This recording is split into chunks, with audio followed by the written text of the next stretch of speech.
everyone, I'm the creator of ERC-223 token standard and a co-founder of Dex223, the first decentralized exchange that is designed to support ERC-223 and ERC-20 token standards. And today I'm here to discuss the problems that Ethereum ecosystem may currently experience that I was working on since 2017. And while everyone is mostly advertising their own projects here, I think that a healthy dose of critics is maybe even more important for the ecosystem to evolve and to develop the solutions to problems that we currently have. And since I'm working on the application level, I'm basically designing smart contracts and working with smart contract breaches and security issues. I would like to discuss the problems of ERC-20 standards that we currently have. Basically, what is ERC-20? ERC-20 is Ethereum improvement proposal number 20 that was created to standardize Ethereum tokens, the digital assets which are designed with smart contracts built on top of Ethereum. And ERC-20 is a set of documentation that governs how a token can be implemented. And it is intended to be a reference implementation, but it was proposed in 2015. It was a very early stage of Ethereum, and there was a cold stack depth bug in Ethereum virtual machine at that time, so it affected the token design at that point. And the ERC-20 token was designed in such a way that there are two methods of transferring tokens. Basically, you can send tokens directly to someone's address, and the recipient of this transaction would not be notified. It will just subtract the balance from the sender and increase the balance of the receiver.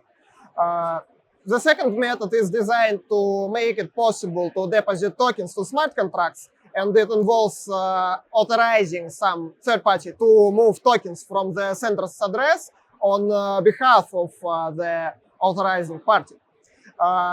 Basically, the problem here is that the direct transfer method does not support transaction handling. And in case of transferring tokens to smart contracts, there is no possibility of identifying this transaction on the recipient's end. And this makes error handling impossible. And software security is not something new, actually. It is a well-studied area of software development, and there are some basic rules of how secure software must be implemented. And here you can see a number of basic software design principles, like nothing is absolutely secure, fail-safe defaults, access restrictions, separation of duties, minimization of attack opportunities, complete mediation, error handling, and secure by design. And I have to say that ERC-20 standard violates error handling and secure by design principles here, because it is not secure by design, and error handling is impossible when a user is sending tokens to a smart contract, which is not designed to receive or hold any tokens, like a common user mistake or a result of a misunderstanding can be user sending USDT to the address of the USDT smart contract. But USDT smart contract is not designed to receive or hold tokens. It is designed to be the token.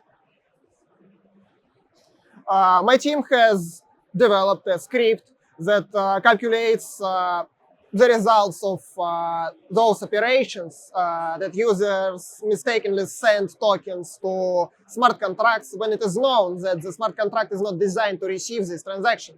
And there are about $100 million worth of ERC-20 tokens lost because of this token reception issue.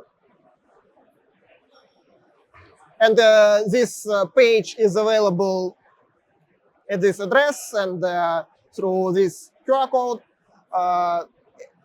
It stores a number of articles and the history of this issue, a number of comments and documentation pieces which are still available, and everyone can just go here to review this issue.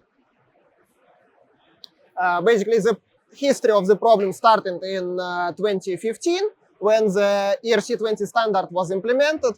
and the early days bugs of Ethereum virtual machine affected the design of the standard. Those bugs were fixed in 2016. In Tangerine Whistle hard fork, the call stack depth bug of the EVM was fixed. And in 2017, the security issue was discovered. I actually did the discovery myself, and the discovery can be still found on the GitHub thread of the finalization of ERC-20 standard design. At the same time, in 2017, I have proposed an alternative token standard. It is called ERC-223. It makes it possible to handle token transfers in exactly the same way as the native currency of Ethereum network, the Ether, works. It eliminates the approvals pattern, which is unnecessary since we can just send tokens to smart contracts directly. And in case of ERC-223 smart tokens, the recipient smart contract would be able to recognize this transaction and credit the deposit in case it is designed to receive it. Or otherwise, it would be able to reject this transaction. And if a user would send ERC-223 tokens to the address of a contract, which is not designed to receive those tokens, the transaction would be reverted automatically by default, which makes it a security improvement over ERC-20, since those $100 million wouldn't be lost if it would be ERC-223 token. In 2023, the scripts that I showed on a slide before calculated $60 million losses over Ethereum ecosystem, but as of now, in 2025, there are $100 million lost. Here is the original report that I made to the finalization of ERC-20 GitHub thread. And now I would like to discuss another problem of Ethereum ecosystem that actually resulted in this situation that we are currently in, when an issue that was described 8 years ago is still unpatched, and the standard that was affected by the early days bugs, which are fixed long time ago, still damage users and can result in a loss of funds even in 2025. Basically, there is an EIP process in Ethereum. This is a process designed to submit proposals to improve Ethereum. EIP stands for Ethereum Improvement Proposal. The process itself is described as EIP-1. Everyone can find it on ethereum.org, I believe.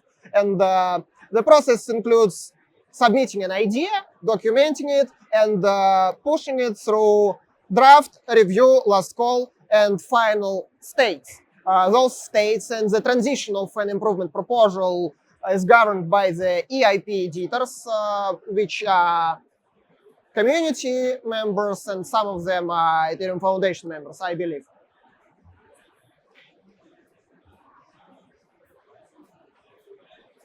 And the problem with the EIP process is that it doesn't account for security disclosures properly. Because in draft and review stages, EIPs and token standards, since they are a common case of EIPs, they are not recommended for production usage. Then there would be a last call stage. It lasts for 2 weeks in most cases. And then the proposal becomes final. And the current EIP process has this rule that final proposals cannot be modified. Only spelling mistakes can be corrected there. But basically, you can't attach any new information to a final EIP, which makes it impossible to modify ERC-20 right now, even though we know that there are problems that were not originally described in the text of that EIP. And judging by the history of ERC-20 problem design, the original standard was proposed in 2015, and I made the disclosure in 2017, 2 years later after the production implementations of tokens started. We can conclude that this 14 days window is not sufficient to discover any problems which are normally discovered at the production usage stage of any software. And basically everyone who wrote programs themselves understands that most of the software problems are described and discovered after the implementation phase, not during the design stage of a software. Here I'd like to conclude the description of the problems that I'm currently talking about. So basically, there is a security considerations section in EIPs, but mostly it is written by the creator of the proposal. So it is quite subjective. If the creator of the proposal does not want to include some security considerations, it can be just absent in the original documentation. And it is always incomplete, since most of the problems that were described and discovered after the EIP got finalized cannot be added to the text of the original EIP. The default implementation of ERC standard is not secure. There are some techniques to mitigate common user mistakes and improve the level of security, but basically the standard is insecure by design, and it would ideally take a long upgrade process to implement a new standard rather than use ERC-20 in its fixed variations. Every contract on Ethereum ecosystem can receive ERC-20 tokens, and it is a good practice to implement an extraction function so that if someone would send tokens to your smart contract by mistake, even if your contract is not designed to receive those tokens, you can reject them. You can only extract them by request of the sender if they contact you, and this is a good practice if you can afford to implement this extra function in your contract to account for it, at least. And you can consider using alternative token standards. Here I would like to conclude the ERC-20 part, and I would like to describe our solutions. In 2017, I have proposed the ERC-223 token standard. This is an alternative token standard, as I described before. It is built with the idea of the native currency in mind. Basically, ERC-20 is built differently than any other asset in our ecosystem. Like, if you are trying to send Bitcoins, you just send them. If you are trying to send Ethereum, the native currency, it is just sent directly, and the recipient would be able to do something upon receiving your transaction. And ERC-223 implements the same idea, but in Solidity smart contracts, and it just makes it so that the recipient can identify the incoming transaction and make some actions in response, which makes it possible to reject mistakenly sent tokens and tokens which are not designed to be received in the smart contract. And it also makes approval and transfer from pattern unnecessary, since you can just directly send tokens in the same way as a native currency, and this token would be credited by the smart contract in the same transaction. However, the ERC-223 token standard is proposed in 2017. It was a long history since the proposal was made, and in 2023 it was finalized. But at this point, the key problem here is not to develop an alternative and better solution. It's to convince the implementers that the solution is necessary. And the level of adoption of ERC-20 standard is quite huge. And in 2023, when the proposal was finalized, the ERC-223, it was decided to take an alternative approach. We are no longer convincing the implementers that they need to pick a different token standard rather than ERC-20, because it is not realistic at this point to convince the whole ecosystem to upgrade overnight. So we are following the approach of wrapped Ethereum here. We are building the converter service. This is a smart contract which creates exactly one ERC-223 version for each existing ERC-20 token.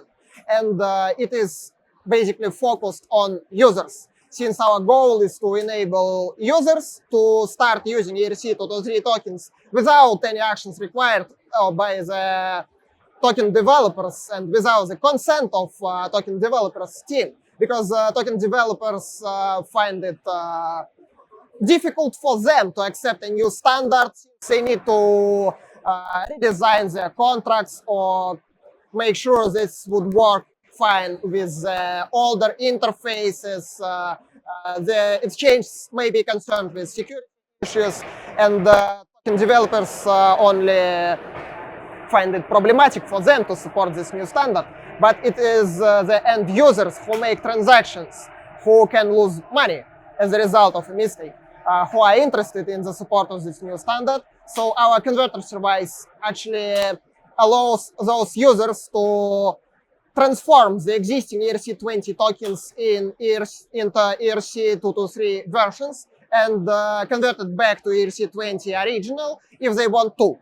At the same time, we are building the decentralized exchange called Dex223.io, and this decentralized exchange supports this idea of every token being available in two standards on Ethereum mainnet at the same time, because we are trying to familiarize our users with this concept that each token can be available in two different versions. Like when a user is trying to make a withdrawal of a USDT from Bybit or Binance, the exchange would prompt the user with picking an option. They can just withdraw USDT as an ERC-20 on Ethereum mainnet or on other EVM chains, or they can withdraw it as TRC-20 on Tron chain, or they can withdraw USDT on Binance chain. So users are already familiar with this idea that one token can be available in many different versions. So we are trying to modify this already existing idea that one token can be available in two versions, ERC-20 and ERC-223, on Ethereum mainnet and on every other EVM compatible chain. So our converter plays a crucial role here, as well as our DEX, which allows users to make this transformation of the existing tokens to ERC-223 standard as simple as just switching a slider from the ERC-20 standard to ERC-223.